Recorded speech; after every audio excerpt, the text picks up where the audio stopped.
ಜಾಸ್ತಿ cultural elements ಇರು ಅಂತ ಅಲ್ಲಿ ಪಜಲ್ಸು ತೊಗೊಂಡೋಗಿದ್ದೆ. ಅವರು ದೊಡ್ಡವ್ರು ಮಾಡ್ತಾ ಕುತ್ಕೊಂಡಿದ್ರು. ಅವ್ರು ಹೇಳಿದ್ರು ನಮಗೆ ಮಕ್ಳದ್ದು ಬೇರೆ ಎಲ್ಲ ಕೊಟ್ಟರೆ ಮಾಡೋಕ್ಕಾಗಲ್ಲಮ್ಮ, ಇವಾದ್ರೆ ಖುಷಿ ಅನ್ಸುತ್ತೆ, ಸೊ ಅದಕ್ಕೆ ಈ ಥರದ್ದು ಮಾಡ್ತೀವಿ ಅಂತ ಹೇಳಿ ಮಾಡೋದು. ಆಮೇಲೆ ಬೇರೆ ಪಜಲ್ಸಲ್ಲೆಲ್ಲ ಗ್ಯಾಪ್ ಕಾಣಿಸುತ್ತೆ, ನಮ್ದ್ರಲ್ಲಿ ಗ್ಯಾಪ್ ಕಾಣಿಸಲ್ಲ. ಅಷ್ಟು ಡೀಟೇಲ್ಸ್ ಇಟ್ಟಿದ್ದೀವಿ. ಇದು ನಮ್ಮದು ಕ್ಲಾಸಿಕ್ ಸೀರೀಸ್ ಪಗಡೆ ಗೇಮ್ ಸೆಟ್ಟು. ಈ ಥರದ್ದು ಪ್ಯಾಕೇಜ್ ಬರುತ್ತೆ. ಇದು ಬಂದು ಕಾಟನ್ ಕ್ಯಾನ್ವಾಸ್ ಬಟ್ಟೆ. ಇದು ಪ್ರಿಂಟ್ ಆಗಿರೋದು. ವಾಶ್ ಮಾಡಿದ್ರು ಏನಾಗಲ್ಲ, ಕಿತ್ಕೊಂಬರಲ್ಲ. ಹಂಗಂತ ತುಂಬ ಬ್ರಷ್ ಹಾಕಿ ವಾಶ್ ಮಾಡಿದ್ರೆ ಇದಾಗತ್ತೆ. So normal gentle wash. ಈ ಥರದ್ದು ದಾಳಗಳು, ಇದು ಟೀ ಕುಡ್ಡಲ್ಲಿ ಮಾಡಿರೋದು. ಪಾನ್ಗಳು ನೋಡಿ, ಇದು ಚನ್ನಪಟ್ಟಣದಲ್ಲೇ ಮಾಡ್ತಿರೋದು, ಬಟ್ ಎಕ್ಸ್ಪೋರ್ಟ್ ಕ್ವಾಲಿಟಿ. ಇದು natural vegetable dye colours use ಮಾಡಿರೋದು. ಚನ್ನಪಟ್ಟಣದಲ್ಲೂ ಕೂಡ ನಮಗೆ ಬೇಕಾಗಿರೋ ಅಂಥದ್ದು ಇಂಡಿಯಾದವ್ರಿಗೆ ಯಾರಿಗೂ ಕೊಡೋದೇ ಇಲ್ಲ ಈ ಕ್ವಾಲಿಟಿ. ಅವ್ರು ಹೇಳ್ತಾರೆ ಮೇಡಮ್ ಇದೆಲ್ಲ ಎಕ್ಸ್ಪೋರ್ಟ್ ಕ್ವಾಲಿಟಿ, ನಾವು ಯಾರಿಗೂ ಮಾಡಿಕೊಡಲ್ಲ ಅಂತ. ಬಟ್ ನಮ್ಗೆ ಈ ಥರದ್ದೇ ಬೇಕು ಅಂತ ಹೇಳಿ ಮಾಡಿಸಿರೋದು. ಸೊ ಈ ಪಗಡೆ ಆಟ ಎಷ್ಟು ಮಜಾ ಅಂತಂದರೆ ನಾವು ಕವಡೆನೂ ಕೊಡ್ತೀವಿ. ಯಾಕೆ ಅಂತಂದರೆ ಒಬ್ಬರು ಮನೆಯಲ್ಲಿ ಅತ್ತೆ ಸೊಸೆ ಇಬ್ಬರು, ಅತ್ತೆ ಮೈಸೂರು ಕಡೆಯವರು, ಸೊಸೆ ಉತ್ತರ ಕರ್ನಾಟಕ ಕಡೆಯವರು. ಅವರು ಕವಡೆಯಲ್ಲಿ ಆಡ್ತಾರಂತೆ. ನಾನು ಬರೀ ದಾಳ ಅಷ್ಟೇ ಕಳಿಸಿದ್ದೆ. ಅವ್ರು ಫುಲ್ ಜಗಳ ಶುರು ಮಾಡಿಬಿಟ್ರು. ನೀವು ಬರೀ ದಾಳ ಕೊಟ್ಬಿಟ್ರೆ ನಮಗೆ ನಾವೇನು ಮಾಡಬೇಕು ಅಂತ. ಅವಾಗ ಅನ್ನಿಸ್ತು, ಹೌದಲ್ವಾ, ಒಂದೇ ಗೇಮ್ ಸೆಟ್ಟಲ್ಲಿ ಅವ್ರು 4-5 ಥರ ಆಟ ಆಡ್ತಾರೆ ಅಂದರೆ ಯಾಕೆ ಕೊಡಬಾರ್ದು ಅಂತ ನಾವು ಇದು ದಾಳದ ಜೊತೆಗೆ ಕವಡೆನೂ ಕೊಡ್ತೀವಿ. ಸೊ ಈ ಕವಡೆ ಬಗ್ಗೆ ಎಷ್ಟು ಒಂಥರ ಪಗಡೆ ಬಗ್ಗೆ ಎಷ್ಟು ಮಾಹಿತಿ ಇದೆ ಅಂದರೆ, ಉತ್ತರ ಕರ್ನಾಟಕದಲ್ಲಿ ಯುಗಾದಿ ಹಬ್ಬ ಆದಮೇಲೆ ಪಗಡೆ ಆಡಲೇಬೇಕು ಒಂದು. ಎರಡನೇದು, ಇನ್ನು ಕೆಲವು ಕಡೆಗೆ ಏನು ಮಾಹಿತಿ ಇದೆ ಅಂದರೆ, ದಸರಾ ಹಬ್ಬ ಆದಮೇಲೆ ಶುರುವಾಗತ್ತೆ, ದೀಪಾವಳಿ ಹಬ್ಬದ ತನಕನೂ, ಲಕ್ಷ್ಮಿ ಹಬ್ಬದ ದಿವಸದ ತನಕನೂ ಪಗಡೆ ಆಡ್ತಾರೆ. ಆದಮೇಲೆ ಮತ್ತು ನೆಕ್ಸ್ಟ್ ಇಯರೇ ಮುಟ್ಟದವರು. ಸೊ ಅಲ್ಲಿ ತನಕ ಅವ್ರು ಮುಟ್ಟಲ್ಲ. ಆ ಥರದ್ದು ಈಗಲೂ ಬನಹಟ್ಟಿ ಅಂತ ಒಂದಿದೆ. ಸೊ ಅಲ್ಲೇ ಒಂದು 4-5 ಊರುಗಳಿದೆ, ಹೆಸರು ಮರ್ತೋಗಿದೆ ಈಗ. ಸೊ ಅಲ್ಲೆಲ್ಲ ಪಾರಿಜಾತ, ಪುಲ್ಗೋಡು ಪಾರಿಜಾತ ಅಂತ ಇದೆ. ಸೊ ಅಲ್ಲೆಲ್ಲ ಪಗಡೆದು ನ್ಯಾಷನಲ್ ಲೆವೆಲ್ ಕಂಟೆಸ್ಟ್ ಮಾಡ್ತಾರೆ. ಆಯಿತಾ, 25,000 50,000 ಎಲ್ಲ ಪ್ರೈಸ್ ಇಡುತ್ತಾರೆ, ಕರೀತಾರೆ. ಅಲ್ಲೆಲ್ಲ ಊರಿಗೂರೇ 3-4 ದಿವಸ ಕ್ಯಾಂಪ್ ಹಾಕತ್ತಂತೆ. ಸೊ ಊರಲ್ಲಿ ಪಗಡೆ ಅಂದರೆ ಕಮ್ಮಿ ಅಂದರೂ ಒಂದು 500 ಜನನಾದರೂ ಪಗಡೆ ಆಡಿರ್ತಾರಂತೆ. ಸೊ ಅಷ್ಟು ದೊಡ್ಡ ಲೆವೆಲಲ್ಲಿ ನಡೆಯುತ್ತೆ. ಸೊ ಈ ಪಗಡೆ ಆಟಕ್ಕೆ ಇನ್ನೊಂದು ಮಾಹಿತಿ ಏನಿದೆ ಅಂತಂದರೆ, ಕೆಲವ್ದು ಏನಂತಾರೆ ಮೂಢನಂಬಿಕೆ ಅಥವಾ ಮಿತ್ ಅಂತಲೂ ಹೇಳ್ತಾರೆ. ಏನು ಅಂದರೆ ಪಗಡೆ ಮನೇಲಿ ಆಡಬಾರ್ದು, ಆಡಿದ್ರೆ ದಾಯಾದಿಗಳ ಮಧ್ಯೆ ಗಲಾಟೆ ಆಗತ್ತೆ ಅಂತ. ಬಟ್ ಕೆಲವ್ರು ಹೇಳ್ತಾರೆ ನಮ್ಮನೇಲಿ ಅಷ್ಟು ವರ್ಷದಿಂದ ಆಡ್ತಿದ್ದೀವಿ, ನಮ್ದೇನು ಗಲಾಟೆ ಇಲ್ಲಲ್ಲಮ್ಮ, ನಾವು ಆಡಲಿಲ್ಲ ಅಂದರೆ ನಮಗೆ ಸರಿ ಹೋಗಲ್ಲ, ಆಡಲಿಲ್ಲ ಅಂದರೆ ನಮ್ಮ ಮನೇಲಿ ಗಲಾಟೆ ಆಗುತ್ತೆ ಅಂತ ಹೇಳ್ತಾರೆ.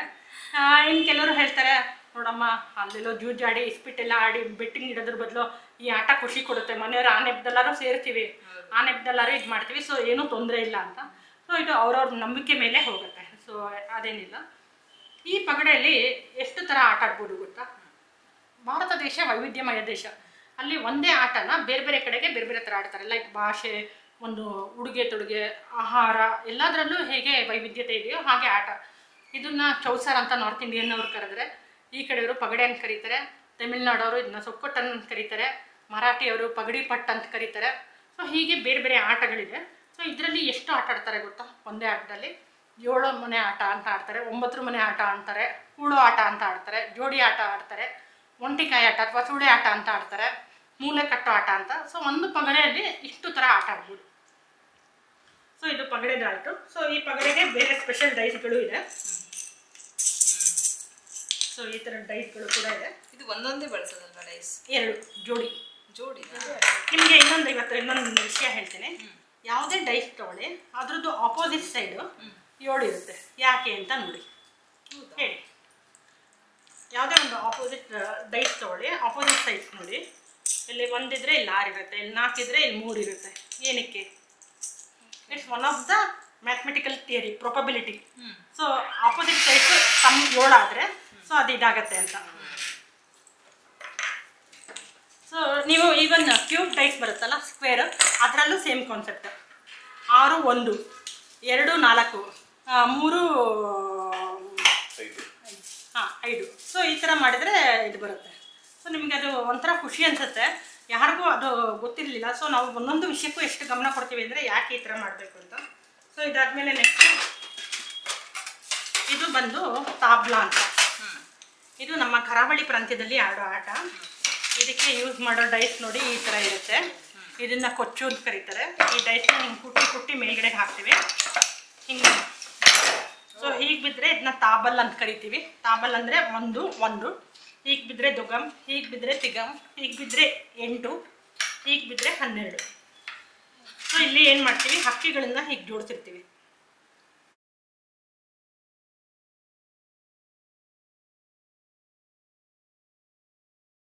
ಸೊ ಈ ಥರ ಹಕ್ಕಿಗಳನ್ನು ಇಟ್ಟಿರ್ತೀವಿ.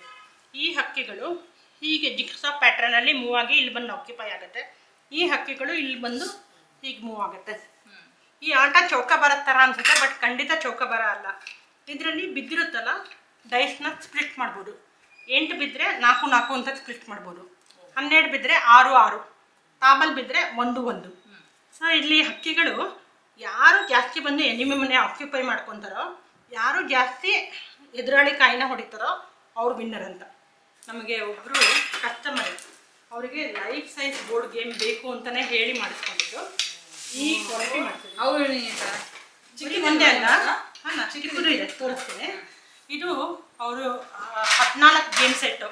ಇದಕ್ಕಿಂತ ದೊಡ್ಡ ಸೈಜು, ಇದೇ ಚಿಕ್ಕ ಸೈಜ್ ಆ್ಯಕ್ಚುಲಿ. ಎಲ್ಲನೂ 4x4 ಸೈಜಲ್ಲೇ ಬೇಕು ಅಂತ ಹೇಳಿ ಮಾಡ್ತಿದ್ದು. ಇದನ್ನ ಪೂರ್ತಿ ಅವರು ಸಿಲ್ಕ್ ಬಟ್ಟೆಯಲ್ಲೇ ಬೇಕು ಆ ಥರ ಎಲ್ಲ ಕಟ್ಟಿ ಅದಕ್ಕೆ ಅಂತಲೇ ಒಂಥರ ಈ ಹೆಂಚಿನ ಮನೆ ಥರ ಲುಕ್ ಇಟ್ಟು ಮಾಡಿದ್ದು. ಅವ್ರು ಈ ಥರದ್ದು 14 ಬೇರೆ ಬೇರೆ ಗೇಮ್ ಸೆಟ್ ಅಂದರೆ ಆಡುಗುಲಿ, ಚೌಕಾಬಾರ, ಪಗಡೆ, ನವಕಂಕರಿ, ತಾಬ್ಲ, ಚೊಲ್ಲೋಗುಟ್ಟಿ, ಇದು ಲೂಡೋ, ನೇಕೆಡ್ ಲ್ಯಾಡರು, ಅಡುಗುಳಿ ಮನೆ ಎಷ್ಟು ದೊಡ್ಡದು ಗೊತ್ತಾ. ಇದಕ್ಕೆ ಅವರು ಸ್ಪೆಷಲ್ಲಾಗಿ ನಾವು ಇದನ್ನ ಮಾಡಲ್ಲ ಈ ಥರದ್ದು ಅಂದರೆ ಸ್ಪೆಷಲ್ಲಾಗಿ ನಮ್ಗೆ ಈ ಥರದ್ದೇ ಬೇಕು. ಅದಕ್ಕೆ ಕಾಯಿಗಳು ಕೂಡ ಒಂಥರ ಲೈಫ್ ಸೈಜ್ ಆಗಿ ಇನ್ಸ್ಪೈರಿಂಗ್ ಆಗಿ ಬೇಕು ಅಂತಂದ್ರು. ನೋಡಿ ಆಡುಗುಲಿಗೆ ಕಾಯಿಗಳು ಈ ಥರದ್ದು ಕಾಯಿ ಹಿಂಗೆ ಇಡ್ತಾರೆ. ಸೊ ಈ ಥರದ ಕಾಯಿ ಅವರು ನಮಗೆ ಹ್ಯಾಂಡ್ ಕ್ರಾಫ್ಟೆಡ್ ಯೂನಿಕ್ ಆಗಿ ಮಾಡ್ಕೊಡ್ಬೇಕು ಅಂತ ಹೇಳಿ ಮಾಡಿದ್ರು. ಸೊ ಈ ಥರದ್ದು ಮಾಡ್ತಿದ್ದೀವಿ ಆಡುಗುಲಿಗೆ. ಪೂರ್ತಿ ಎಕೋ ಫ್ರೆಂಡ್ಲಿ. ಕುತ್ಕೊಂಡು ನಡಕ್ಕಾಗಲ್ಲ, ಎಲ್ಲರೂ ನಿಂತ್ಕೊಂತಾರೆ. 4 ಜನ ಆ ಕಡೆಗೆ, 4 ಜನ ಅಲ್ಲ 10 ಜನನೇ ಒಂದೊಂದ್ ಕಡೆಗೆ. ಎಷ್ಟು ನಮ್ಗೆ ವಿಡಿಯೋಸ್ ಕಳಿಸ್ತೀನಿ ನೋಡಿ, ಖುಷಿ ಆಗುತ್ತೆ. ಕೇಕೆ ಹೊಡ್ಕೊಂಡು ಆಲ್ಮೋಸ್ಟ್ 3 hours ಆಡಿದ್ದಾರೆ. ನಮ್ಮನ್ನು ಕರೆದಿದ್ರು ವರ್ಕ್ಶಾಪ್ ಮಾಡುತ್ತೆ ಅಂತ. ನಾವು ಹೋಗಿದ್ವಿ. ಹೇಗೆ ನಮಗೆ ಅವ್ರಿಗೆ ಕನ್ವಿನ್ಸ್ ಮಾಡಿದ್ವಿ ಇಷ್ಟು ದೊಡ್ಡದು ಬೇಡ. ಅವ್ರು ಹೇಳಿದ್ರು ವಿ ವಾಂಟ್ ಲೈಕ್ ದಿಸ್, ನೀವು ಬೇರೆ ನಮ್ಗೆ ಕನ್ವಿನ್ಸ್ ಮಾಡಬೇಡಿ ಅಂತ. ನಮಗೆ ಯೋಚನೆ ಆಗುತ್ತೆ ಹೇಗೆ ಅಂತ. ಬಟ್ ಅಲ್ಲಿ ಹೋದ್ಮೇಲೆ ಅವ್ರು ಪ್ರತಿಯೊಂದು ಹಾಗೆ ಆಡಿದ್ದು ಎಂಜಾಯ್ ಮಾಡಿ ಈ ಥರದ್ದೇ ಮಾಡಿಸ್ಬೇಕು ಅಂತ ಹೇಳಿ ಮಾಡ್ತಿದ್ದು. ನಿಮಗೆ ಚನ್ನಪಟ್ಟಣದಲ್ಲಿ ಹೋದ್ರೆ ಈ ಕ್ವಾಲಿಟಿ ಫಿನಿಶಿಂಗ್ ಸಿಗಲ್ಲ. ಎಲ್ಲರೂ ಕೇಳ್ತಾರೆ ಯಾಕೆ ಎಕ್ಸ್ಪೆನ್ಸಿವ್ ಅಂತ. ನಾವು ಹೇಳ್ತೀವಿ ಒಂದ್ಸಲಿ ತಗೊಳ್ಳೋದಿದೆಲ್ಲ ಲೈಫಲ್ಲಿ, ಸೊ ಕ್ವಾಲಿಟಿ ತಗೊಳ್ಳಿ. ನಾವು ನಿಮ್ಗೆ ಪದೇ ಪದೇ ಬನ್ನಿ ಅಂತಲೂ ಹೇಳಲ್ಲ. ನಮ್ಮದು ಗುರಿನೇ ಬೇರೆ ಇರೋದು. But we want to make a difference ಅಂತ. ಡೆಪ್ತ್ ಎಷ್ಟಿದೆ, ಆಡ್ಬೇಕಾದ್ರೆ ಸ್ಮೂತ್ನೆಸ್ ಎಷ್ಟಿದೆ, ಅದನ್ನ ಇಡಬೇಕಾದ್ರೆ ಕ್ಲೋಸ್ ಮಾಡೋಕ್ಕಾಗತ್ತಾ, ಅದರಿಂದ ಮಕ್ಕಳಿಗೆ ವ್ಯಾಲ್ಯೂ ಇದೆಯಾ, ಸೊ ಯಾವ ಥರದ ವ್ಯಾಲ್ಯೂ ಕೊಡ್ಬೋದು, ಆಟಗಳು ಏನೇನು ಹೇಗೆ ಕೊಡಬೇಕು ಅಂತ. ಸೊ ಇದು ಒಂದು ಅಡುಗುಳಿ ಮನೆ ಆದರೆ ಈಗ ತುಳುನಾಡಲ್ಲಿ ಈಗ ಇದನ್ನ ಸ್ಪೆಷಲ್ ಆಗಿ ಹೇಳ್ತೀನಿ. ತುಳುನಾಡಲ್ಲಿ ಈ ಥರದ್ದು ಆಡ್ತಾರೆ. ಇದಕ್ಕೆ ನೋಡಿ ಒಂದೇ ಆಟಕ್ಕೆ ಬೇರೆ ಬೇರೆ ಹೆಸರಿದೆ.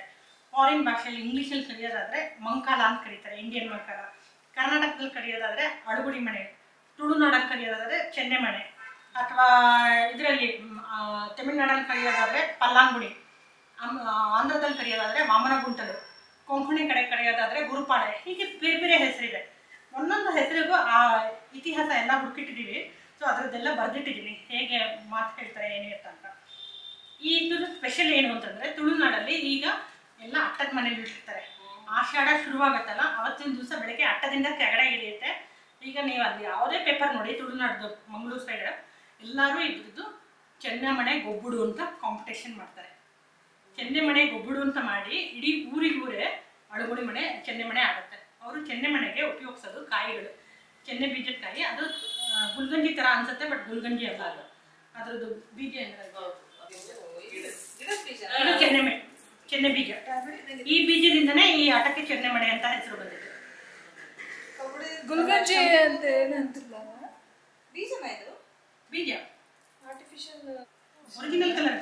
ಆಮೇಲೆ ಗುಲ್ಗಂಜಿನ ಅಂತ ಹೇಳ್ತಾರೆ, ಬಟ್ ಗುಲ್ಗಂಜಿಗೆ ಕೆಂಪು ಮೇಲೆ ಬ್ಲಾಕ್ ಕಲರ್.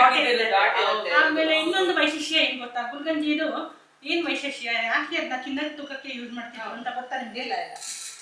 ಗುಲ್ಗಂಜಿದು ಯಾವುದೇ ಬೀಜ ತಗೊಳ್ಳಿ, ಪೂರ್ತಿ ಹಣ್ಣಾಗಿರೋದು, ಅದು ಕರೆಕ್ಟಾಗಿ 11.11 ಗ್ರಾಮ್ಸ್ ಇರುತ್ತೆ ಪ್ರತಿ ಬೀಜನು 11.11 ಗ್ರಾಮ್ಸ್. ಅದಕ್ಕೆ ಅದನ್ನ ಚಿನ್ನದ ತೂಕಕ್ಕೆ ಯೂಸ್ ಮಾಡ್ತಿದ್ರು. ಯಾಕೆ ಅದ ಹಾಗೆ ಅಂತಂದ್ರೆ ನಮ್ಮ ಚಿನ್ನದ ತೊಲಾ ಹಿಂದಿನ ಲೆಕ್ಕದಲ್ಲೆಲ್ಲ ತೊಗೊಂಡ್ರೆ ಈಗ 10 ಗ್ರಾಮ್ಸ್, ಹಿಂದಿನ ಲೆಕ್ಕದಲ್ಲಿ ತೊಲಾ ಅಂತ ತೊಗೊಂಡ್ರೆ 11.11 ಗ್ರಾಮ್ಸ್ ತೂಕ ಅಂತ ಹೇಳೋದು.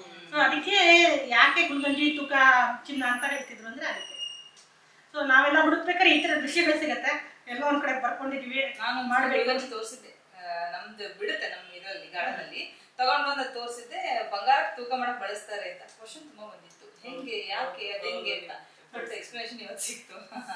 ಅಲ್ಲ ನನಗೆ ಆಶ್ಚರ್ಯ ಆಗತ್ತೆ, ಒಂದೊಂದ್ಸಲಿ ಏನೋ ಹುಡುಕ್ತಾ ಹೋಗ್ತೀನಿ, ಏನೋ ಸಿಗತ್ತೆ. ನಾವಿಬ್ರು ಎಷ್ಟು ಎಕ್ಸ್ಚೇಂಜ್ ಮಾಡ್ತಿರ್ತೀವಿ ಅಂದ್ರೆ ಅಯ್ಯೋ ಈ ಥರದಿತ್ತು ಹೌದಲ್ವಾ ಅಂತ. ಸೊ ಇದಿಷ್ಟು ಆಟಗಳಾಯಿತು. ಆಟಗಳಾದ್ಮೇಲೆ ನೆಕ್ಸ್ಟ್ ಇನ್ನೊಂದು ಆಟ ಹೇಳಬೇಕು ಅಂದರೆ, ಈಗ ಚೆನ್ನೆಮಣೆ ಗೊಬ್ಬಡು ಆಗತ್ತಲ್ಲ. ಸೊ ನೀವು ನೋಡಿ ಅಲ್ಲಿ ಎಷ್ಟು ಥರ ಆಟ ಇರುತ್ತೆ. ನಿಮ್ಮ ಹತ್ರ ಯಾವ್ದಾರ ಒಂದು ವಿಶಿಷ್ಟವಾದ ಆಟ, ಮೂಲೆ ಕಟ್ಟೋ ಆಟ, ಕಾಶಿ ಆಟ, ಮಠದ ಆಟ ಅಥವಾ ಒಂಟಿಕಾಯಿ ಆಟ, ಈ ಥರದ ಆಟಗಳು ಬೇರೆ ಇದನ್ನು ಬಿಟ್ಟು ಬೇರೆ ಬೇರೆ ಇದ್ದರೆ ದಯವಿಟ್ಟು ಅದನ್ನೆಲ್ಲ ಹಂಚ್ಕೊಳ್ಳಿ. ಅದನ್ನು ನಮ್ಮ ಮುಂದಿನ ಪೀಳಿಗೆಗೆ ಸಂರಕ್ಷಣೆ ಕೆಲಸ ಮಾಡ್ತಾ ಇದ್ದೀವಿ. ಸೊ ನಮ್ಗೆ ಅದೆಲ್ಲ ಡಾಕ್ಯುಮೆಂಟ್ ಮಾಡಿ ಇನ್ನೂ ಒಂದಿಷ್ಟು ಜನಕ್ಕೆ ತಲುಪಿಸೋ ಹಾಗೆ ಕೆಲಸ ಕೂಡ ಮಾಡೋಣ. ಇದಾದ್ಮೇಲೆ ಇದೆಲ್ಲ ನಮ್ಮದು ಇದಾಯಿತು. ನಾ ಆಗಲೇ ಹೇಳಿದೆ, ಈಗಲೂ ನಾವು ಒಂದು ಸಾಫ್ಟ್ವೇರ್ ಕೆಲಸ ಮಾಡ್ತಿದ್ದೀವಿ ಅಂತ. ಏನು ಗೊತ್ತಾ, ಅದು ನಾವು ಈ ಆಟಗಳನ್ನು ನಾವು ಆನ್ಲೈನ್ ಕೂಡ ಆಡೋ ಹಾಗೆ ಮಾಡಿದ್ದೀವಿ.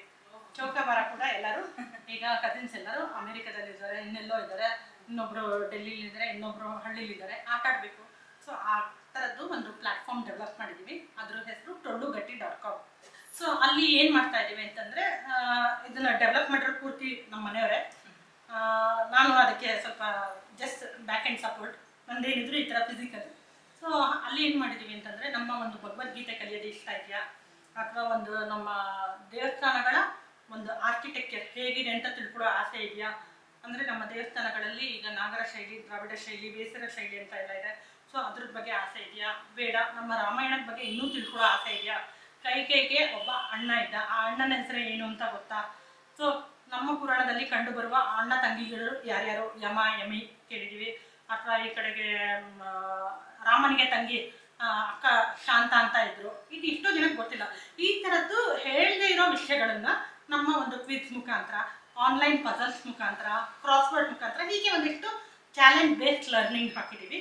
tollugatti.com ಅಂತ. ಅದು ಟೊಳ್ಳುಗಟ್ಟಿ ಯಾಕೆ ಅಂತ ಹೆಸರಿಟ್ಟಿದ್ದೀವಿ ಅಂದರೆ, ಏನೇ ಒಂದು ಬೆಳಿಬೇಕಾರೆ, ಗಿಡ ಬೀಜ ಬೆಳಿಬೇಕಾರೆ ಅದು ಟೊಳ್ಳಾಗಿರುತ್ತೆ. ಅದಕ್ಕೆ ನಾವು ಹೇಗೆ ಆರೈಕೆ ಮಾಡ್ತೀವೋ ಹಾಗೆ ಅದು ಸಮೃದ್ಧವಾಗಿ ಬೆಳೆದು ಗಟ್ಟಿಯಾಗಿ ಒಳ್ಳೆ ಕಾಳನ್ನು ಕೊಡುತ್ತೆ. ಸೊ ಟೊಳ್ಳುಗಟ್ಟಿಯಲ್ಲೂ ಅಷ್ಟೇ, ಯಾರೇ ನಮ್ಮ ಇದಕ್ಕೆ ಬಂದರೂ they learn something, they improve their knowledge, interest and connection. So ಆ ಥರದ್ದು. ಸೊ ಇದರೊಳಗಡೆಗೆ ಗೇಮ್ಸು ಕೂಡ ಮಾಡ್ತಾ ಇದ್ದೀವಿ. ಗೇಮಲ್ಲಿ ಚೌಕಾಬಾರ, ಪಗಡೆ ಇದೆ ಆಟಗಳು ನೀವು ಆನ್ಲೈನಲ್ಲೂ ಕೂಡ ಆಡ್ಬೋದು. ಅಷ್ಟೇ ಅಲ್ಲ, ನಾವೀಗ ಕಂಟೆಸ್ಟ್ ಮಾಡಬೇಕು ಅಂತಿದ್ದೀವಿ. ಲೈಕ್ ಹೇಗೆ IPL ಇದೆಯೋ ಕ್ರಿಕೆಟಿಗೆ, ಅಥವಾ ಕಬಡ್ಡಿಗೆ ಹೇಗಿದೆಯೋ ಹಾಗೆ ನಾವು ಇಲ್ಲಿ ಲೀಗ್ ಮಾಡಬೇಕು ಅಂತ ಇದ್ದೀವಿ. ಅಳುಗಡಿ ಮನೆ ಲೀಗ್, ಚೌಕಾಬಾರ ಲೀಗ್. ಸೊ ಇದೊಂದು ಪ್ರತಿ ಜಿಲ್ಲೆಯಲ್ಲೂ ಮಾಡಬೇಕು ಅಂತ ಆಸೆ ಇದೆ. ಇದಕ್ಕೆ ನಿಮ್ಮ ಸಹಕಾರ ಬೇಕು. ಯಾರಾದರೂ ಮಾಡೋರಿದ್ರೆ ಖಂಡಿತ ನಮ್ಗೆ ಹೇಳಿದರೆ ನಾವು ಅಲ್ಲಿ ಹೋಗಿ ಮತ್ತೆ ಮಾಡೋ ಒಂದು ಪ್ರಯತ್ನ. ಇದರಿಂದ ಏನಾಗುತ್ತೆ, ನಮ್ಮ ಸಮಾಜದ ಅಷ್ಟು ಜನ ಒಂದು ಕಡೆಗೆ ಸೇರ್ತಾರೆ, ಹೆಲ್ತಿ ಟಾಕ್ ಬೆಳೆಯುತ್ತೆ, ಮಕ್ಕಳಿಗೂ ಒಂದು ಕಳೆದೋಗ್ತಿರೋ ಆ ಸೋಷಿಯಲ್ ಸ್ಕಿಲ್ಸ್, ಕಮ್ಯುನಿಟಿ ಕೂಡ ಡೆವಲಪ್ ಆಗುತ್ತೆ. ಅಷ್ಟೇ ಅಲ್ಲ, ನಮ್ಮ ಒಂದು ಜನಕ್ಕೆ ಒಂದು ಅವೇರ್ನೆಸ್ ಕೂಡ ಬೆಳೆಸ್ಬೋದು. ಈ ಥರ ಹೀಗೆ ಆ್ಯಕ್ಟಿವ್ ಆಗಿರ್ಬೋದು, ಮಕ್ಕಳಿಗೆ ಹೆಲ್ತಿಯಾಗಿ ಬೆಳೆಸ್ಬೋದು ಅಂತ. ಸೊ ನೋಡಿದ್ರಲ್ಲ, ಏನಿಲ್ಲ, ಈ ಒಂದಕ್ಕಿಂತ ಒಂದು ಅದ್ಭುತವಾದ ಮಾಹಿತಿ ಕೊಡ್ತಾನೆ ಇದಾರೆ. ಇನ್ನು ಎಷ್ಟೊತ್ತು ಕೂತ್ರು ನಮ್ಗೆ ಹೊತ್ತೋಗಿದ್ ಗೊತ್ತಾಗ್ತಾ ಇಲ್ಲ. ಒಂದು ಭಂಡಾರ, ಜ್ಞಾನದ ಭಂಡಾರ ಅಂತಾನೆ ಹೇಳ್ಬೋದು. ತನುಶ್ರೀ ಅವರು ಹುಡುಕ್ತಾ ಹೋಗಿ ಮೇ ಬಿ ಅದೇ ಕ್ರೆಡಿಟ್ ಪೂರ್ತಿ ಸರ್ ಇರಬೇಕು. ಸರ್ ನಮಸ್ಕಾರ, ನಿಮ್ಮ ಪೂರ್ತಿ ಹೆಸರು ಸರ್? ಶಶಿಶೇಖರ್ ಅಂತ. ತನುಶ್ರೀ ತುಂಬಾ ಸಲ ಹೇಳ್ತಾರೆ, ನನ್ನ ಬ್ಯಾಕ್ ಬೋನ್ ಅವ್ರಿಲ್ಲ, ನಾನೇನು ಮಾಡಕ್ ಆಗ್ತಾ ಇರ್ಲಿಲ್ಲ ಅಂತ. Thank you so much sir. ಸಮಾಜಕ್ಕೆ ಒಂದು ಒಳ್ಳೆ ಕೊಡುಗೆನ ಕೊಡ್ತಾ ಇದ್ದೀರಾ ನೀವಿಬ್ರು. ಅವ್ರು ಏನ್ ಮಾಡ್ತಾರೆ ಅಂದ್ರೆ ನನ್ನ ಮುಂದಕ್ಕೆ ಕಳಿಸ್ಬಿಡ್ತಾರೆ, ಅವ್ರ ಹಿಂದ್ಗಡೆ ಇರ್ತಾರ. ಮೇ ಬಿ ನಿಮ್ ತರಾನೇ ನಿಮ್ದು. ನಾ ಹೇಳ್ತಾ ಇರ್ತೀನಿ, ಇಲ್ಲ ನಂಗೆ ಆಗ್ತಿಲ್ಲ ಅಂತ. ನಿನ್ನೆ ಬೆಂಗಳೂರಲ್ಲಿ ಸಭಾ ಅನ್ನೋ ಒಂದು ಜಾಗದಲ್ಲಿ 112 ಜನಕ್ಕೆ ಬೋರ್ಡ್ ಗೇಮ್ಸ್ ಆಡ್ಸಿದೀವಿ. ಹೇಗೆ ಕಿಚ್ಚಾಡಿದ್ದಾರೆ ಅಂದ್ರೆ ಯಾರು ಹೊರಡಕ್ಕೆ ರೆಡಿ ಇಲ್ಲ. ಅಂದ್ರೆ ನಮ್ಗೆ ಈ ತರದ ಆಟ ಇಟ್ಟು ಇಷ್ಟು ಎಂಜಾಯ್ ಮಾಡ್ತೀವಿ, ಇಷ್ಟು ಕನೆಕ್ಷನ್ ಇದೆ ನಮ್ಗೆ. ವಿತಿನ್ 3 months ಅವ್ರ ಮೈಂಡ್ ಅಷ್ಟು ರಿಫ್ರೆಶ್ ಆಯ್ತು. ರಿಫ್ರೆಶ್ ಒಂದೇ ಅಲ್ಲ, ಅಂದ್ರೆ creativity, thought process has change the experience. So ಇದು ಒಂದು ಖುಷಿ ಇತ್ತು. ಸೊ ನೆನ್ನೆ ರಾತ್ರಿ ಪೂರ್ತಿ ಅಲ್ಲಿ ಕಮರ್ಷಿಯಲ್ ಸ್ಟ್ರೀಟಲ್ಲಿ ಸಭಾ ಅನ್ನೋ ಜಾಗದಲ್ಲಿ ಮಾಡಿ ಬಂದಿತ್ತು. ಈಗ ಡಿಮ್ಯಾಂಡ್ ಬರ್ತಾ ಇದೆ. ಸೊ ಇನ್ನೊಂದಿಷ್ಟು ವರ್ಕ್ಶಾಪ್ ಮಾಡ್ತೀವಿ. ಹಾಗೆ ಮದುವೆ ಮನೆಯಲ್ಲೇ ಈಗ ಕಲ್ಚರಲ್ ಎಂಗೇಜ್ಮೆಂಟ್ ಎಲ್ಲ ಕೇಳ್ತಾರೆ. ಬಂದಿರೋ ಜನಕ್ಕೆ, ಗೆಸ್ಟಿಗೆ ಒಂದು ಏನಾರ ಇಂಟ್ರಾಕ್ಟಿವ್ ಬೇಕು. ನಾವೆಲ್ಲ ಮದುವೆ ಮನೆ ಕೆಲಸದಲ್ಲಿ ಬ್ಯುಸಿಯಾಗಿರ್ತೀವಿ, ಆ ಗೆಸ್ಟು ಸುಮ್ಮನೆ ಬಂದು ಕೂರಕ್ಕೆ ಏನು ಮಾಡಬೇಕು, ಸೊ ನಿಮ್ಮದು ಒಂದು ಗೇಮ್ಸನ್ನ ಇಡ್ಬೋದಾ ಅಂತ ಕೇಳಿದರು. ಖಂಡಿತ ನಾವು ಅಲ್ಲಿ ಇಡ್ತಾ ಇದ್ದೀವಿ. ಬಂದಿರೋ ಜನಕ್ಕೆ ಎಂಗೇಜ್ಮೆಂಟ್ ಅಂತ ಹೇಳಿ ಒಂದು ಕಲ್ಚರಲ್ ಮೀನಿಂಗ್ಫುಲ್ ಕೊಟ್ಟು ಅವ್ರ ಕೈಯಲ್ಲೇ ಆ ಗೇಮ್ಗಳನ್ನ ಆಡಿಸೋದು ಮಾಡೋದು. ಒಂದು ಕಮ್ಯುನಿಟಿ, ಇಟ್ಸ್ ನಾಟ್ ದಟ್ ಇಬ್ಬರಿಬ್ಬರೇ ಆಡಬೇಕು ಅಂತ ಇಲ್ಲ, ಒಂದು 5-6 ಜನ ಒಟ್ಟಿಗೆ ಸೇರಿಸ್ಕೊಂಡು ಅಷ್ಟು ಜನನ ಎಂಗೇಜ್ ಮಾಡ್ತಾ ಇದ್ದೀವಿ. ಆ ಥರದ್ದು ನಮ್ಮದೇ ಒಂದು ಟೀಮ್ ಡೆವಲಪ್ ಮಾಡ್ಕೊಂಡಿದ್ದೀವಿ. ಸೊ ಎಲ್ಲೇ ಕರೆದ್ರು ನಾವು ಹೋಗ್ತೀವಿ. ಜನಕ್ಕೆ ಸ್ಕೂಲ್ ವರ್ಕ್ಶಾಪ್ಸ್ ಇದ್ರೆ ಹೋಗ್ತೀರಾ ನಾವು? ಎಸ್, ಖಂಡಿತ. ಈ ಎಕ್ಸಾಂಪಲ್ ಒಂದು ಹೋಪ್ ಯು ಡೋಂಟ್ ಮೈಂಡ್, ಒಂದು ಕಿಟಿ ಪಾರ್ಟಿ ಅಲ್ಲಿ ಅವ್ರಿಗೆ ಏನೋ ಐಡಿಯಾಸ್ ಇಲ್ಲ, ಇದು ಕಲ್ಚರಲ್ ಗೇಮ್ಸ್ ನಾವು ಯಾಕೆ ಇಂಟ್ರೊಡ್ಯೂಸ್ ಮಾಡಿಸ್ಬಾರ್ದು? ಖಂಡಿತ ಮಾಡ್ಬೋದು, ಖಂಡಿತ ಮಾಡಿ. ಸೊ ನೋಡಿ, ಅವರಿಂದನೇ ಒಂದೊಂದೊಂದು ನಮಗೂ ಐಡಿಯಾಸ್ ಬರ್ತದೆ. ನಿಮಗೆ ಯಾರಿಗೆ ಆ ತರದ ಅವಶ್ಯಕತೆ ಇದ್ದಾಗ ಮೇಡಮ್ನ ಕಾಂಟ್ಯಾಕ್ಟ್ ಮಾಡಿ ಯಾವ ರೀತಿ ಅನ್ನೋದನ್ನ ಮೇಡಮ್ ಮಾತಾಡಿ ನಿಮ್ಗೆ ತಿಳಿಸ್ಕೊಡ್ತಾರೆ. ಸಮಯನ ಏನೋ ಒಂದು ವ್ಯರ್ಥವಾಗಿ ವಿಚಿತ್ರವಾಗಿ ಕಳೆಯೋದಕ್ಕಿಂತ ಈ ರೀತಿ ಅರ್ಥಪೂರ್ಣವಾಗಿ ನಾವು ಉಪಯೋಗಿಸ್ಕೋಬಹುದು ಅಂತ ಹೇಳಲಿಕ್ಕೆ ಇಷ್ಟಪಡ್ತೀನಿ. ಧನ್ಯವಾದ. Thank you so much sir, thank you so much. ಈಗ ನಾವು ಟೊಳ್ಳುಗಟ್ಟಿ.com ಅಲ್ಲಿ ಲರ್ನ್ ಭಾಗವತ, ಕೃಷ್ಣ ಜನ್ಮಾಷ್ಟಮಿ ಬರ್ತಾ ಇದೆ, ಲರ್ನ್ ಭಾಗವತ ಅಂತ ಮಾಡ್ತಿದೀವಿ. ಇಲ್ಲಿ ಒಂಥರ ಮಕ್ಕಳಿಗೆ ಅಷ್ಟೇ ಅಲ್ಲ, ದೊಡ್ಡವ್ರಿಗೂ ಕೂಡ ಇಂಟ್ರಾಕ್ಟಿವ್ ಆಗಿ ಕೃಷ್ಣಂದು ಬೇರೆ ಬೇರೆ ಕಥೆಗಳು, ಅಂದರೆ ಮಧುರಾ ನಗರದಿಂದ ಅವನು ಹೇಗೆ ಜರ್ನಿ ಇತ್ತು ಇದಕ್ಕೆ ಬರೋ ತನಕ, ಬೃಂದಾವನದಿಂದ ಮಧುರಾ ನಗರಕ್ಕೆ ಆ ಜರ್ನಿ ಏನಿತ್ತು, ಏನಾಯಿತು. ಸೊ ಈ ಥರ ಮಕ್ಕಳಿಗೆ ಜನರಲ್ ಕತೆಗಿಂತ ಬೇರೆ ಬೇರೆ ಥರ ಹೇಗೆ ಹೇಳ್ಕೊಡ್ಬೋದು ಅಂತ ಲರ್ನ್ ಭಾಗವತ ಅನ್ನೋ ಕಾನ್ಸೆಪ್ಟ್ ಮಾಡ್ತಾ ಇದ್ದೀವಿ. ಸೊ ಅದಕ್ಕೆ ಯಾರಿಗೆ ಇಂಟ್ರೆಸ್ಟ್ ಇದ್ರು ಖಂಡಿತ ಜಾಯ್ನ್ ಆಗ್ತಾರೆ. ಡ್ಯಾನ್ಸರು ಅವರು ನಮಗೆ ಶಿವರಾತ್ರಿ ದಿವಸ ಪರ್ಟಿಕ್ಯುಲರ್ ಆಗಿ ಜಾಗರಣೆ ಮಾಡಕ್ಕೆ ಇದು ಬೆಸ್ಟ್ ಅಂತ ಹೇಳಿ ಆಡ್ತಾರೆ. ಗೋಲ್ಡನ್ ಬರೋದು ಶಿವಾನಿ ಮರ ಮತ್ತೆ ಟೀಕ್. ಇದು ನಾನು ಡೆಫಿನೆಟ್ಲಿ ತಗೊಂತೀನಿ, ನಮ್ಮ ಮನೆ ಮುಗಿದಿ ಇಟ್ಕೊಡು. ವರ್ಷ ಮ್ಯಾಮ್ ಎಷ್ಟಾಗುತ್ತೆ ಇದು?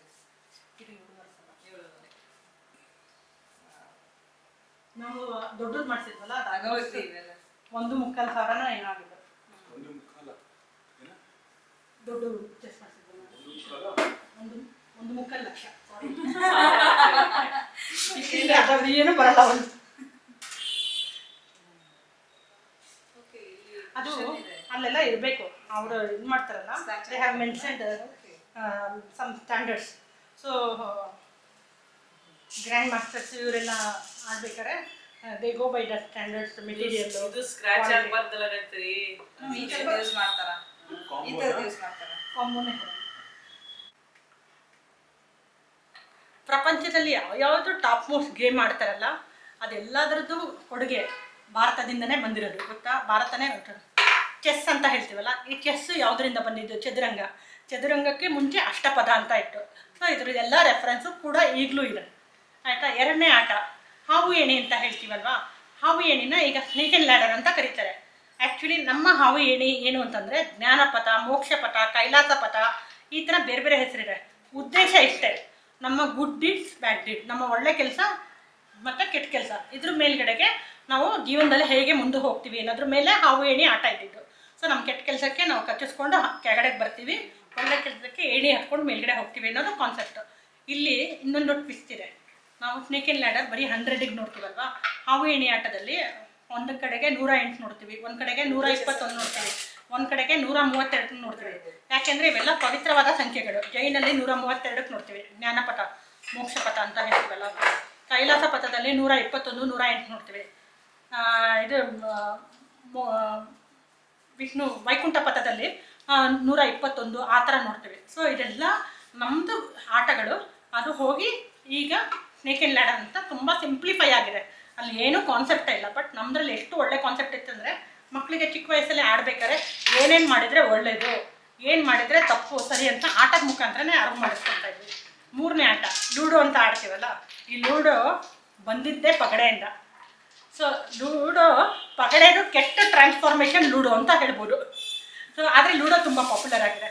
ಈ ಪಗಡೆಯಲ್ಲಿ ನಾವು ಉಪಯೋಗಿಸೋದು 2 ದೊಡ್ಡ ದಾಳ.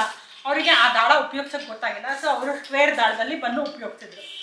ಸೊ ಪ್ರಪಂಚದ ಏನೇ ಈ ಟಾಪ್ 3 ಆಟ ಇದ್ದರೆ ಇದನ್ನು ಬಿಟ್ಟು ಬೇರೆ ಬೇರೆ ಆಟಗಳು ಕೂಡ ಭಾರತದಿಂದ ಇನ್ಸ್ಪಿರೇಷನ್ ತಗೊಂಡಿದೆ. ಅದಕ್ಕೆ ಸಂಬಂಧಪಟ್ಟ ಹಾಗೆ ಸೋಮೇಶ್ವರಂದ ಉಲ್ಲಾಸ ಅಂತ ಪುಸ್ತಕಗಳಿದೆ, ಅದರಲ್ಲೆಲ್ಲ ನೋಡ್ಬೋದು. ಅದಕ್ಕೆ ಇನ್ನೊಂದು ಬೇರೆ ಕೊಡಿ ಅಂತಂದ್ರೆ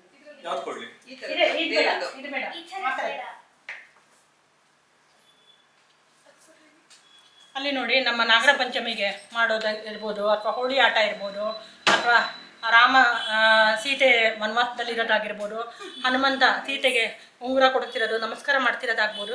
ಹೀಗೆ ರಾಮಾಯಣದ ಬೇರೆ ಬೇರೆ ಕಥೆಗಳು. ಇಲ್ಲಿ ನೋಡಿ, ಇವನು ಹನುಮಂತ ಸೂರ್ಯನ ಚೆಂಡು ಅಂತ ಹಿಡ್ಕೊಂಡು ಹೋಗ್ತಿರೋ ಕಥೆ ಎಲ್ಲ ನೋಡಿ. ಶಬರಿ ಹಣ್ಣು ಕೊಡೋದು, ರಾಮನಿಗೆ ಹಣ್ಣು ಕೊಡೋದು,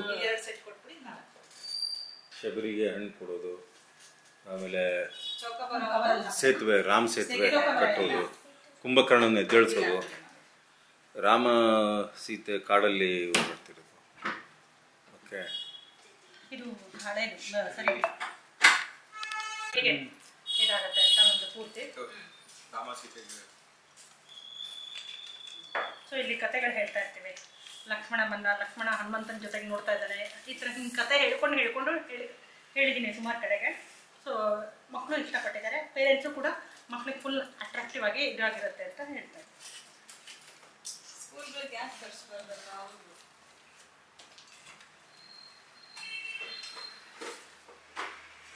ನಮ್ಮ ಹೀರೋ ರಾಮ.